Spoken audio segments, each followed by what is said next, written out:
Narito pong muli si Nurse Dodong at nagsasabing magandang araw po sa inyong lahat. Atin pong pag-uusapan ang ukol sa autistic person kung paano po natin sila alagaan. Ang pag-aalaga po at pakikitungo sa mga autistic ay nakabatay po sa pag-unawa, paggalang at pagsuporta sa kanilang neurodivergent na paraan ng pag-iisip po at pamumuhay. Narito po ang linaw at praktikal na gabay. Una po ay kilalanin ang autistic person bilang individual. Magkakaiba po ang bawat autistic.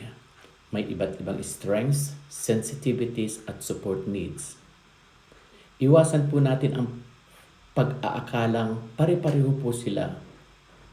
At iyon naman pong may mga anak na autism, huwag po nating tuturuan ang ibang magulang na may anak na autism dahil sila po ang nakakakilala sa kanilang mga anak. Tulungan po natin sila kung sila'y humihingi ng tulong.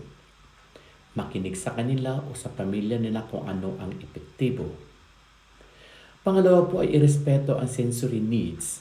Marami po kasing autistic ang hypersensitive o hyposensitive sa stimuli. Bawasan po ang maingay, maliwanag na ilaw o matapang na amoy kung kailangan. Payagan po natin silang gumamit ng noise-canceling headphones, sunglasses o sensory tools gaya ng fidgets, weighted blankets at iba pa. Unawain kung bakit sila nagme-meltdown o nag-shutdown. Hindi po ito pagmamaldita o katigasan ng ulo, kundi ito po ay sensory overload. Pangatlo, gumamit po tayo ng klaro at diretsong komunikasyon.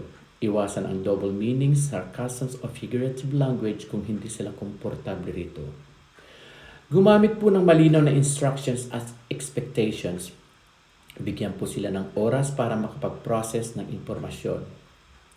Pang-apat po ay suportahan ang routines nila. Karamihan po kasi sa autistic ay komportable sa routines. Ipaalam natin sa kanila ng maaga kung may pagbabago para po makahanda sila. Gumamit po ng visual schedules kung nakakatulong. Panglima po ay payagan ang steaming. Ang steaming ito po iyong pagpapaikot ng bagay, pag-ugoy, pag-tap, pag-ikot, pag-flap ng kamay. Ito po ay self-regulation, hindi po ito masamang ugali. Payagan natin hanggat hindi sila nakakasakit at mag-alok ng non-harmful steams kung kailangan. Pang-anim po, bigyang diin ang kanilang kakayahan. Autistic people have strengths such as focus, honesty, pattern recognition, creativity, deep expertise sa interest nila. Suportahan ito sa halip na piliting baguhin ang kanilang natural traits. Pangpito po ay i-manage ang meltdowns ng maingat kung may meltdown. Panatilihin po natin silang kalmado ang paligid, huwag pong sigawan o sawayin. Ilayo po natin sila sa sensory triggers, huwag ding piliting mag-usap, hintayin po natin silang kumalma. Tiyaking ligtas sila at hindi kailangang pigilan ng marahas. Pangwalo po ay igalang ang kanilang autonomy, hayaan silang magdesisyon kung kaya nila. Tanungin kaysa ipagpalagay ang gusto nila at isama sila sa pagplano ng routines, activities at support. Pangsyam naman po ay mag-seek ng professional support sa mga nurses o doctor kung kinakailangan. Kung ang mga autistic po ay mataas ang support needs sila, kailangan po nila ng occupational therapy para sa sensory at functional skills.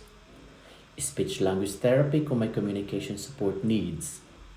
Behavior support na hindi punitive at may focus sa well-being.